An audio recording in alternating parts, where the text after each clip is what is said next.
I guess it has been a long hiatus since our last regular lecture. So, um, I, I guess what I'm going to do is I'll just do a quick review of where we ended last time. Like we were talking about like RNN, and if you remember, like RNN is actually the model itself is rather simple.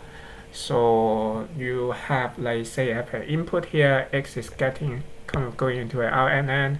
So uh, during testing or like when you actually apply it, basically it's like RNN will spit out like some hidden units there, and your hidden unit will kind of like store back into the RNN. Basically, you have this H here will be just equal to your last hidden unit multiplied by a weight matrix and plus your input like multiplied by another weight matrix. And then you do a activation function, like for example you use a 10H here, so you create a next time step hidden unit, hidden variable. And then for the output it can be like just another linear operation, like weighted basically why this multiplied by the hidden variable. So of course this is the most basic form of RNN, and uh, and if you remember, like okay, so when we need to actually train it, so because there's a loop here, right, we will just going back and continue to like feed the hidden unit back to the next time step. So and if when we need to train to kind of like this ways here, we just need to um what's the word, just like to unfold the loop there. So like this one here, so we originally has a loop here, so for different time step like t minus 1, t plus 1 and so on. So we just like need to unfold the loop so that like we look at like it's become like basically similar to a deep neural network if you think of that. So you're observing that this guy here, right? You try to train this weight here, then when you pass this back and just as usual, like of course like according to this output here, you will also have some desired output, maybe like y hat here, maybe this is a regression problem here, like y hat t minus 1, y hat t, y t plus 1. Then we can compute the loss there, right? Maybe just mean square loss there, like the difference between them. And from the loss, then we can just backpropagate the derivative, the gradient of the loss with respect to like this weights here. And when they pass back, so that's basically pass back from here and also pass back from here and so on. So for each of these, like we were going to update this weights here, right? So if you think of the path like from here all the way back here, so this path is basically a longer path, and this dip become a pretty deep path. And of course, there's also shorter one if you think of that. There's also like a path here, but in general, it's just a, you can think of in terms of training. It's just training like training a regular deep neural network, but it's a deep neural networks that after unfolding like the original networks like this, um, and so this is the regular RNN, and we mentioned that okay, and one thing is like, of course you can stack the RNN. You can think of this RNN as a cell, and then you can stack one over another. So you basically, if you think of this is the input, like as an input x here, say x1, x2, and so on, and this is the output y1 here, y2, so on. So in the earlier slides there, basically we only have like one layers of RNN, so we don't have these layers here, but we can have additional layer like this one here, right? So basically this one, for example, get into this RNN unit, it will spit out like this h here, right? It will spit out some h here, maybe h1 here, and this h1, actually more precisely, it'll be maybe h1 the first layer. I don't know which rotation is better. Maybe I write like H1 first layer, so H11 like this, and then this H11 can also input into the second layer RNN. So then this second layer RNN will spit out like H12 stuff like that, as you can see here, right? And the operation here is like if you use this vanilla RNN, as we see earlier, is just a simple tonnage of this weight multiplied by this input, right? The cascade input, the previous hidden, I mean from the previous hidden previous layer, and also like from previous time. So basically, for example, for this one, this here is basically a cascade of this one here with this one here, just a cascade of vector and then multiplied by the weight there. Then we mentioned that okay, we can have problem with RNN is like it cannot remember stuff for a long period of time. So then we have something known as the long short-term memory unit. So it's a modification of the classic RNN. A high-level understanding will be like this. So we basically have some of these gates here. This gate will decide whether we are going to read in and input, and also whether we will write out to the output. For example, here, if you can see, this is again, it's not a very precise implementation, but it's just give a high-level understanding. For example, like when the gate here is open, like this one here, then it will get into this. This is not. Sorry, this is keep gate is trying to whether it's going to remember what's going on. So, for example, this keep gate is 1, so therefore we will remember what's going on in the past, and keep gate is 1 is going to remember that. And we have the white gate here. White gate is on, then we're going to write into that. And when white gate is off, I'm not going to write into this guy here. Yeah. And similarly, for red gate is on, then we're going to read it out. Otherwise, it's not going to read it out. So in terms of LSTM, the actual implementation is like this. So I won't go into detail. You can just look at that. It's actually quite simple. You just have this different gates here, IFO here, and this gate, you see the activation function is all sigmoid. So in the sense that when the how do you say that, the input to this sigmoid is sufficiently large, then this gate will become open, right? So because you have the sigmoid function is something like that, right? So if it's large enough, it's open. Otherwise, it will be sealed. It's pretty negative. It will turn off. And then this I/O gate is basically the input-output gate, and so on. And F is also a gate. F is I think whether it's going to memorize what's going on in the past, what we obtained in the past previously. I mean, in terms of actual application and usage of this LSTM, most people don't care about the detail, because if you look at that, like the LSTM is kind of similar like a black box, like this RNN, right? The only thing is like we have you can think of it like the same API as RNN.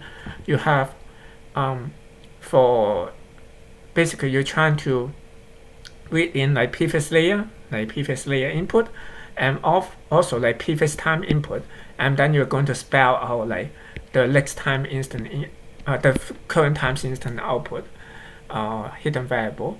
And so in terms of interface, it's exactly the same as RNN. So it's just like the internal architecture is kind of different. And of course, it's different than in terms of training, it will be different, but as long as we know how to compute the gradient, it will be the same way. So we know how to compute a gradient, then we just need to update the weights W here accordingly. And of course, if you use a PyTorch or TensorFlow, it will just take care of everything. And there's other variation like GRU. I'm not showing here. I showed it before the break, like the long hiatus. We mentioned that. Also, we didn't actually go into detail also, but for all these other like variation, they have the same API basically you can think of.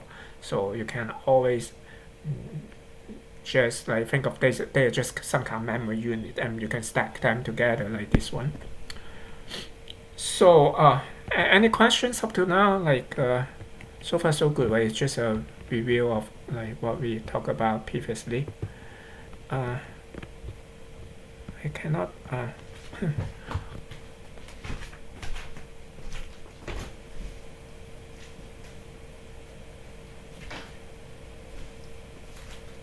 so if no questions, let's see. So let's continue that. Like we mentioned one application at least just before the break. It's just a language processing, like for natural language processing. Just create a character-based language model. The idea is that you are going to input a document, it's like character by character, and you're trying to predict the next character. So like like here, like very simple example, like the vocabulary he say spell hello, so he say vocabulary is just like 4 characters. Of course, like in practice you have maybe like several dozens of characters, and what we have like for the most basic form using the vanilla RNN can be just like this without the LSTM, just like that, right? So for the input, like with this example here, like assume I only have like 4 characters here. So the input layer, I can use one-hot encoding. One-hot encoding is just something like if I have the number of vocabulary, the size of the vocabulary, or the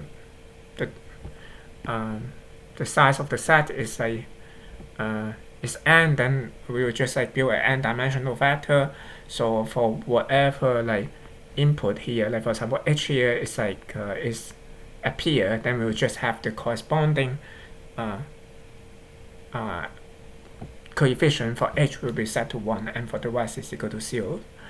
And then like with this one-hot encoding, maybe I just write it out. I think I mentioned that. So we'll multiply this by weight, right? So this weight here, basically wx here, and also like we will actually add with the previous hidden layer, not previous hidden layer, I'm sorry, the hidden variable from the previous time instance, multiplied by another weight, and then like we will go for an activation function is just 10h. So here we assume just have one layer. So this example just use one layer, and then like with that, like then it will give us a where is that? I didn't show the upper layer, but this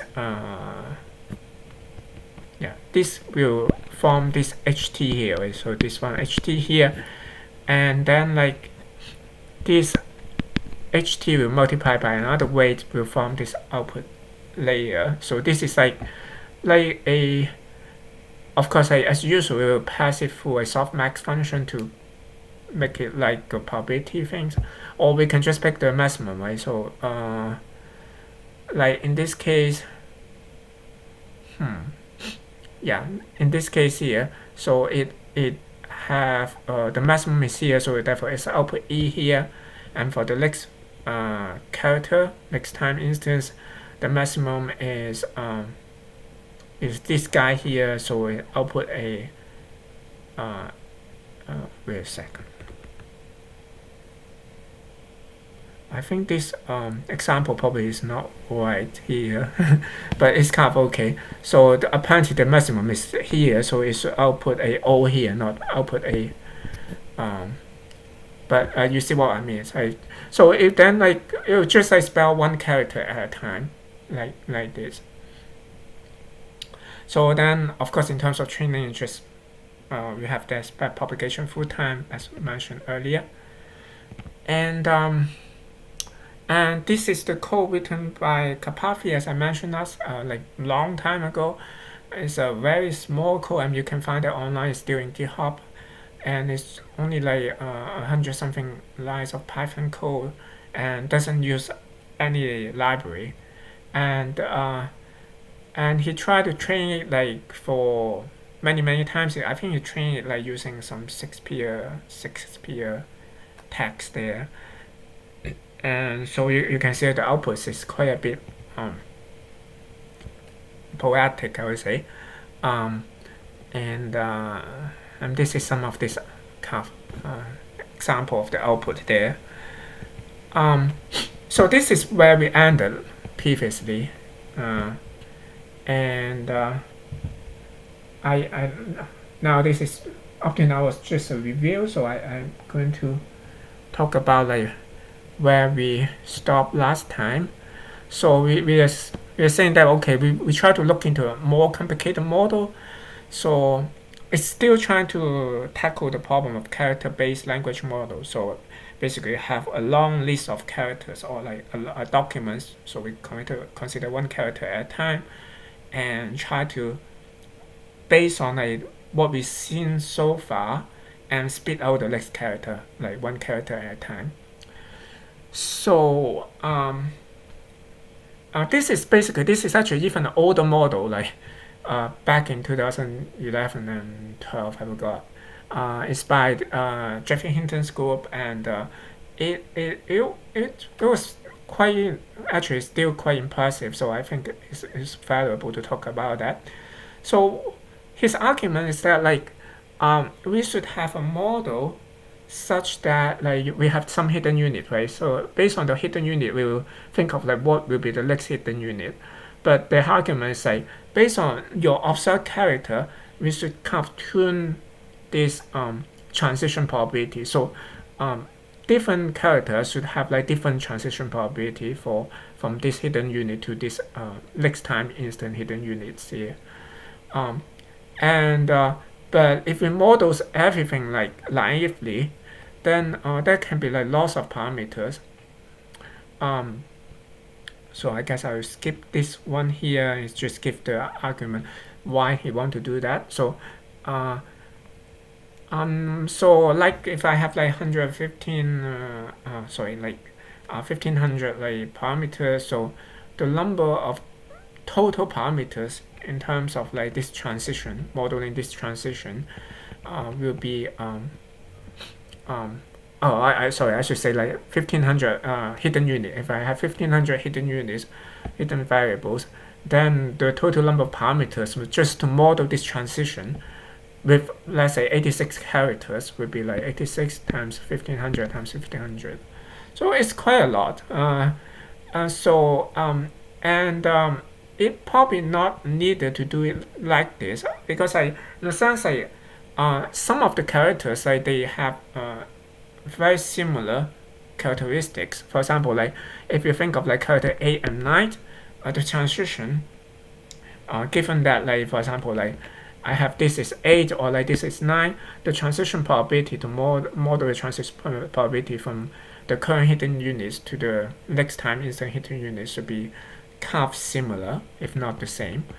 So the idea is like that. So what they think of like they want to model this transition with this kind of a factor-like model. So they have some weight basically or like a particular factor, the corresponding weights for those factor rates for that I can't pronounce that rates for those factor will be something like VF, and how likely we will utilize this factor will be based on like the current input units and also the current character. So more precisely, we will try to it's like a match filter in the sense in cell processing. I want to have some weights here, so such that like when this hidden unit match with this weight here and also this match with this weight here, then I'm likely to utilize this factor, and so therefore like the output will be like VF, something like that. So is that clear?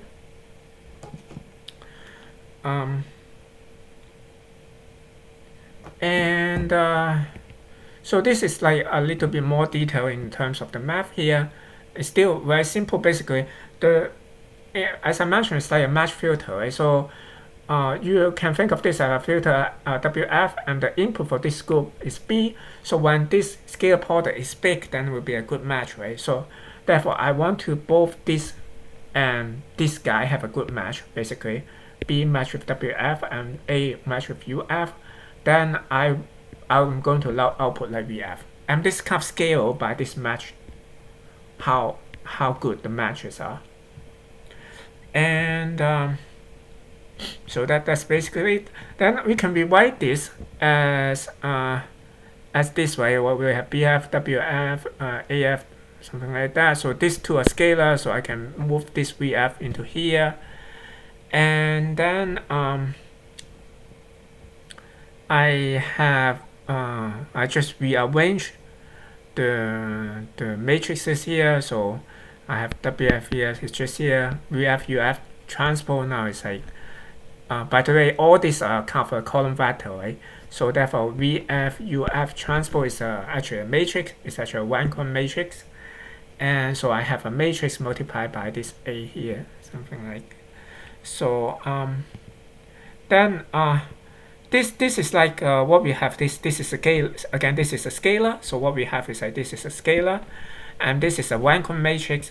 So this is like I of course this is just describing one factor here. So one factor is correspond to just digits like 0 to 9, and then like we have another factor like for files, or like each files may be different. Like AEIOU we have different factors, and then maybe I don't know. They just make PKT make them in the same group. I don't know like how they work it out, but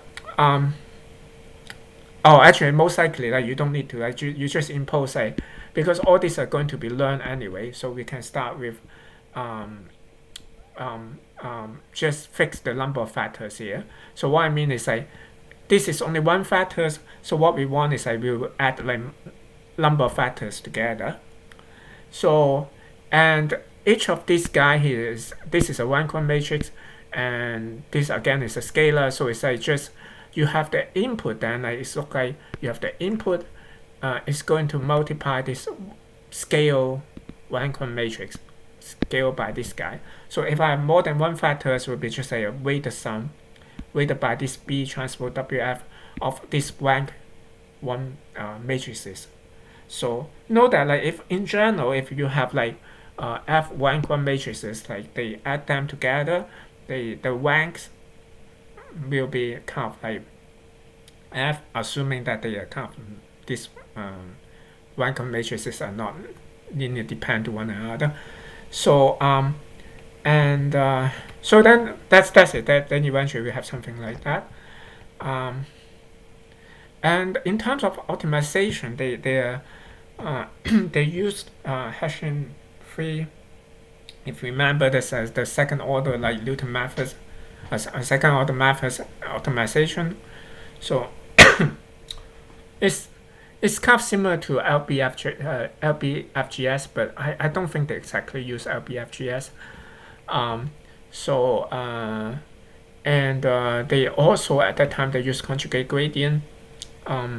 This is a pretty popular optimization technique also. Like it's like unlike gradient descent, it's kind of like a design method as well. But they say conjugate is in the sense that if you're going down, like you want to go along the direction, it's like not independent of your previous directions, but it's kind of conjugate to your previous directions, in the sense that like if you move in that direction, the new direction is not going to change what you have done so far. So but anyway, like this is only high level. If you're interested, you can take up the literature. So as I mentioned, it's like it's a quite old work now, ancient work now in terms of deep learning, but it's still pretty impressive, honestly. As I mentioned, you will see that the result there.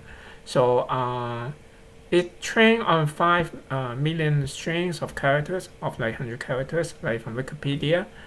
And try to predict whatever after 11 characters. So, and this is some of the result they after they train the models like for a long period of time. So uh, this piece of document that it seems quite reasonable. He was elected president during the Revolutionary War and forgave Opus at Rome the regime of his coup. Oh, England is not blah blah blah blah blah. And something interesting is like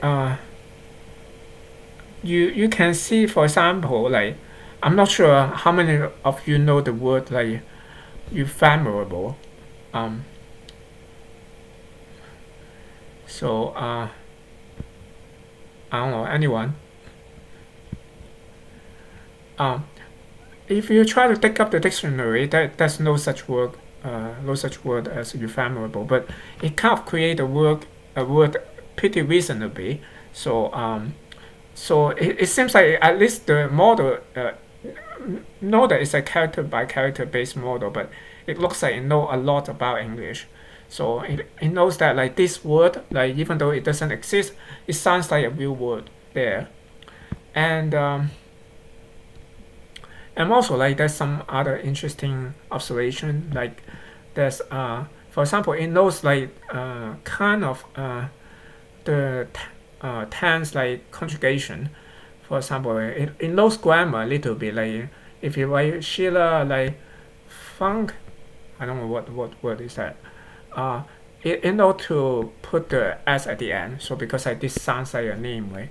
Sounds like a female name, and then like people it knows like how not to put a s at the end, and then if you put a comma here, then it knows that it sounds like it's a name there, so it's try to fill out a surname there, and then like it's also like you can ask the meaning of life, that kind of stuff like that, and some of that is like quite interesting, um, and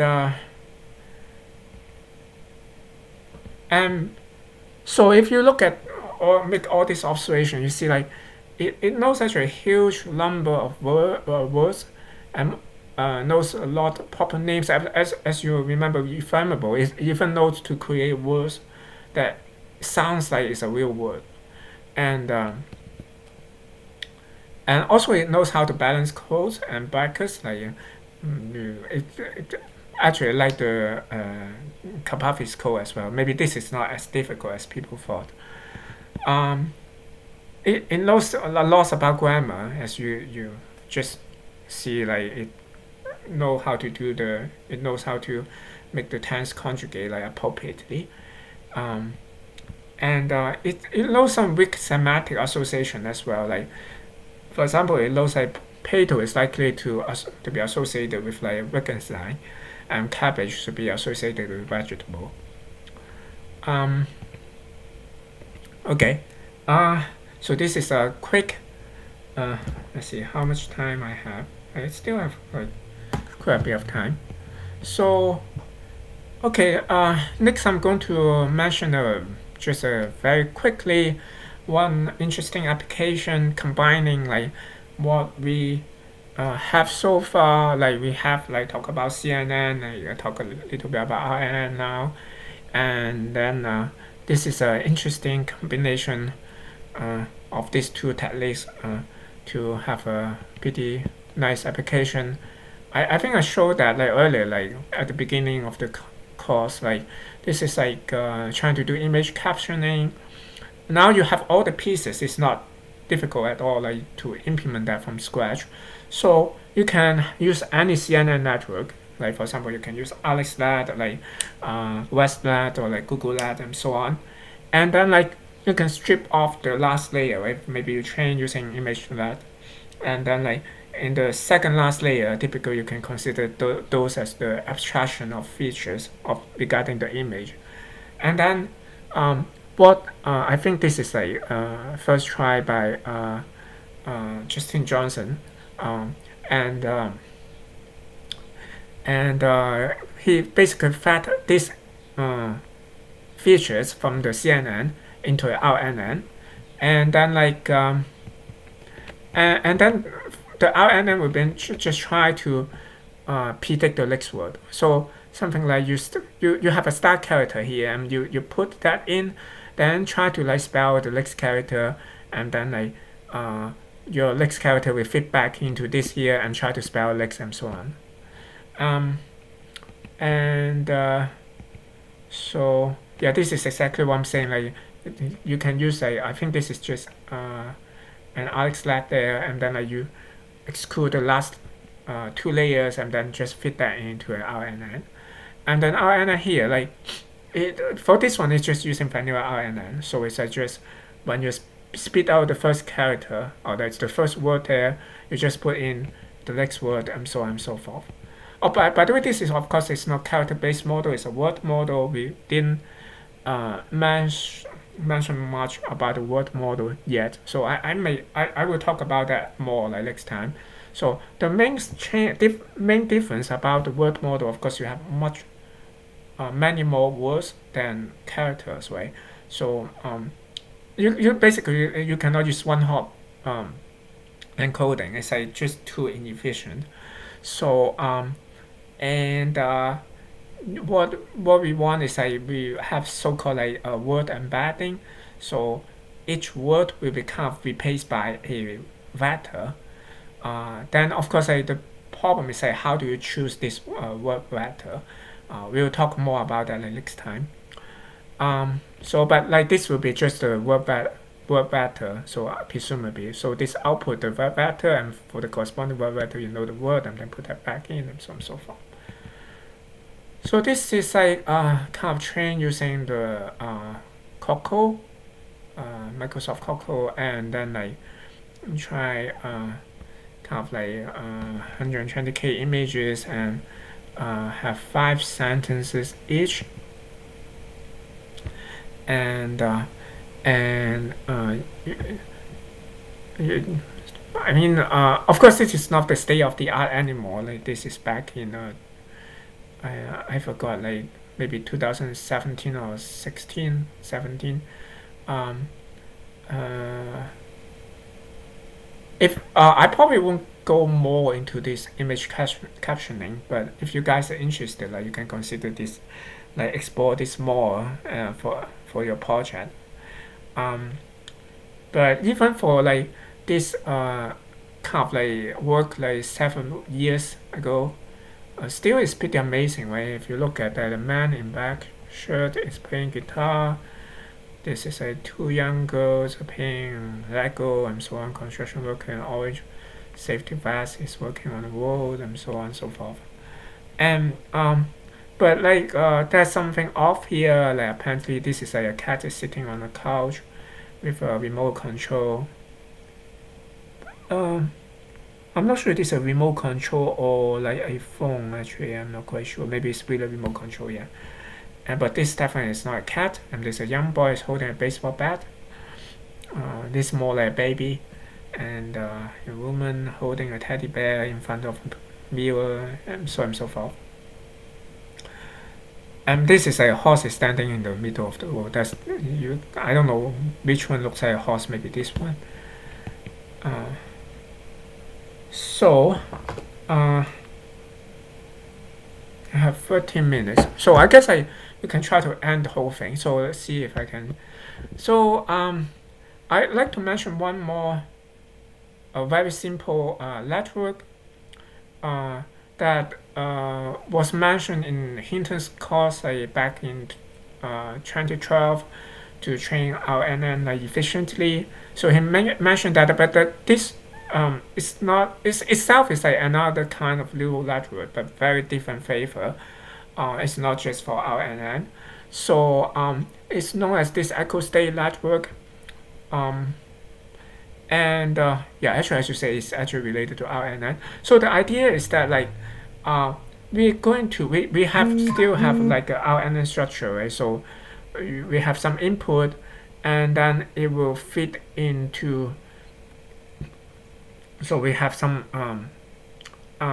generate some hidden variables in the intermediate layer. The hidden variable layer will just get back and fit back in, and so on and so forth. But what they are trying to do for the echo state network is that like we are trying to fix the weights for like the hidden to from the input to hidden layer connections and also the hidden to hidden connections. So once we fix the weights there, so the only thing left is just the hidden to output connections, right? And also like for that one, we just assume a linear layer there. So typically this is used for regression. So in that case, like, it would be something like this because like this all this are fixed. So this portion is very easy to train, right? So then it's just we can basically train it even with a CPU like for a couple seconds. You will able to train it because it's just a simple linear regression problem. So but one thing to be careful, like there's some caveat here. So for the hidden to hidden weights, we want to make sure that the hidden and hidden weights, you can draw that. Okay, for hidden and hidden weights, I have weight h way. I multiply this matrix, I get h back. So if you remember some linear algebra, so if you consider the let's say this weight is weight matrix, I can diagonalize that. Then I will have some lambda u transpose this guy times h, and then like if this continue to go many times, for example like this is like the for the next this is time, for example this is h at 0 and this is h at 1, let's say, and then when I do it like repeat this 10 times, then I will have like maybe I call it w here, then h1 or maybe wh here, w let's say if I repeat 10 times, h10 equal to w h power 10 h0, right? So now if my wh here can be diagonalized into, let's say, u transpose lambda u, then this power 10 will become like lambda to the 10. My u is like unitary, so actually I have this is a unitary matrix here. I have u transpose is equal to identity. So if you expand that, you have u transpose, for example, u transpose u times u transpose lambda u, or I should say u transpose is all identity. So therefore this is just equal to identity, right? So I have u transpose lambda square u, stuff like that. So if for multiply 2 times, so therefore if I multiply this like 10 times, so this guy here will become u transpose lambda to the 10 u, something like that. So then like you see that right, by the way, u is like a unitary matrix, doesn't change the magnitude of that, doesn't change the norm of this vector here. So you see that the norm of this vector will be scaled by this eigenvalue diagonal matrix here. So we want to make sure this, for example, like this, so this is just a diagonal matrix with the eigenvalues there, so lambda 1 up to lambda, let's say lambda n. So we want to make sure this eigenvalues is less than 1, so that like all of them is kind of less than 1, so that it won't kind of explode as you kind of like repeat this many times step, so that you repeatedly multiply wh many times. So therefore like okay, after saying so many stuff, so you want to make sure that like the eigenvalue is not too big, so should set like close to 1, not bigger than 1. And then like you also kind of like want the connections to be sparse. The idea is like you have the hidden units like basically at sometimes this is like how I go back and forth. So I honestly I'm not quite sure how I reasonably argue this one, but this will kind of give you good performance. It's like kind of advice, I guess, is if you really need to implement that, like just make sure you try to do that. Like do not make a very dense like connection there. And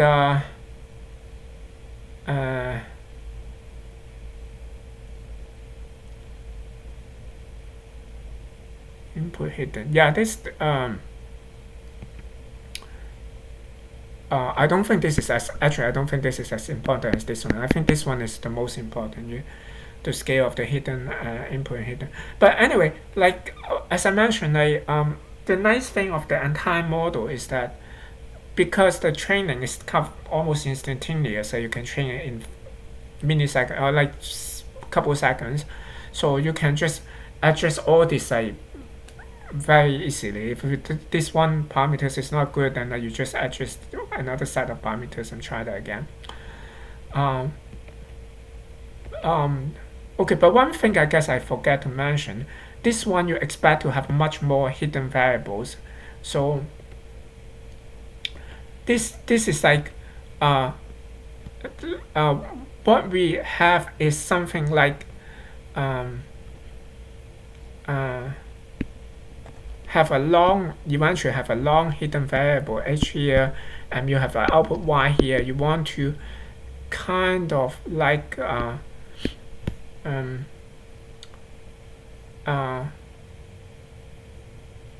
from this long hidden variable, you you if this is okay, if this is not enough, because like okay, what I want to say is like because we already have lots of constraint on like what h can be, because like as we mentioned, like we are not trying to train the weights for input hidden variable and hidden variables. So the hidden variables is going to vary, is kind of limited. So the only thing we can train is here. So therefore, we need to make sure that we have enough kind of dimension to represent our output there. So therefore, like the dimension of the hidden variables has to be large. So this is an example from kind of like kind of Scholarpedia, like kind of Wikipedia things. So typically people call like the part this echo state part is like some dynamical reservoir. So this is just keep um, have these hidden variables like evolve like from one time instance to another time instance, and then like the output will be just like a mixture of like some of these instance there. Some of these hidden variables there. And so like for this input signal here, so what we have is like given this RNN like models, we have like a kind of this dynamical reservoir as I mentioned. So we just linear combine. So some of them will have kind of some of the unit. So what? Okay, this is hard to say. What I want to say is like the input here. Okay, I'm sorry. Okay, actually, before I even say anything, I should say like what's the problem I have here. So the problem we try to tackle is like here is trying to create a oscillator. So a control oscillator, for example, this is like the frequency that we're trying to have. For example, you see this is the desired output here. So I have a frequency like for the original time instant here, I have like this frequency trying to make this oscillation, and then here have another frequency of oscillation and so on. Now what's going on is like when we have this put into this curve reservoir, so for this H, as we mentioned, this will be a very large H, right? And this H is like a dynamical model because for each time instant, this H will change, right? And for some of, if you think of some of this H, each of the figure here, for example, this is long H here, and this is a H1. This vector, let's say this hidden variable have a dimension of 10,000. So this is H1 up to H10,000. So you can think of like maybe this is one of this H1, and then you look at like H2 can be like this as time evolve, and H3 can be like this as time evolve, and so on. So if you have, so that's why they call this like kind of oscillator. So you see they are oscillating like this. So if you have enough of this kind of like different vectors here, you should be able to linear combine them to form like any kind of output, right? So therefore, you're just trying to train this final weights here so that the linear combination of this will be equal to this guy here. So and that's basically it. So this is like some remark for like echo-state network. There's some good thing and bad thing about that. Like as I mentioned, it's very quick to train. It's like it's basically a different type of neural network at all. Like you can, because it's basically just a linear regression problem, so you can train it in seconds, like even like milliseconds. So you can change your parameters very quickly. As I mentioned, like for example, like you should what's the dimension of H you want, or like how sparse your weights you want. You can change that, like keep changing that. It doesn't matter because it's so quick. Like in terms of training, you can have like lots of iteration if you want, and for one-dimensional time series, like it do model very lots of can model say almost any kind of like 1D time series. So it's in terms of that, it's pretty powerful. But the bad aspect here is that like it uses many hidden units, so and it's very hard to scale up. It is hard to form like for example create two-dimensional models and so on. Like once you get into a for example image model, it's not immediately obvious. Yeah, you can implement that, but most likely the computational complexity will be too high and so on. And Hinton, like his students, Skiffer at that time, like they use this idea as pre-training, so they create a RNN that have the structure of ESN. So basically, they just train the last layer, and afterward they can refine the entire network. And this what they illustrate that like it seems to be a good approach that can train RNN effectively. So I'm out of time, but let me give just a quick summary here. So that we have this RNN, so you can see like there's lots of kind of possibilities on of RNN. So for example, if you can think of like this is just a vanilla RNN, and then like you can for different structure, for example, single input, many output, it can be an image captioning application, right? Or you can have like many inputs and one output, it can be a sentiment classification. For example, I have a sentence, I want to know what's the sentiment of that sentence. Or I can have machine translation. It's a sequence to sequence model that we have a sentence coming in and trying to spit out a sentence. And or we can have like frame by frame video kind of like classification, like at the frame level. So have like each frame input that, and per frame trying to spit like what's that frame corresponds to. And I guess I won't spend more time because I'm already over time. So but I next time we'll come back to talk about something beyond RNN. So we'll talk about more about the problem. Not exactly getting to the machine translation, but we'll kind of motivate why people are actually moving away from RNN. This is like kind of I don't want to make you guys feel that you wasted a couple lectures we spent time talking about RNN. I think it's still very important, but these trends just keep changing. Like it seems that for the last several years, like for at least for natural language processing, people are moving away from RNN, and so we'll talk more about that next time. So we'll just end here. So any questions from you guys? I'm not sure you guys are still here, honestly.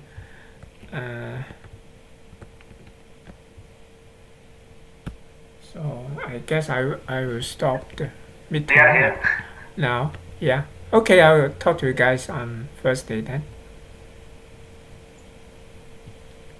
how do I stop this?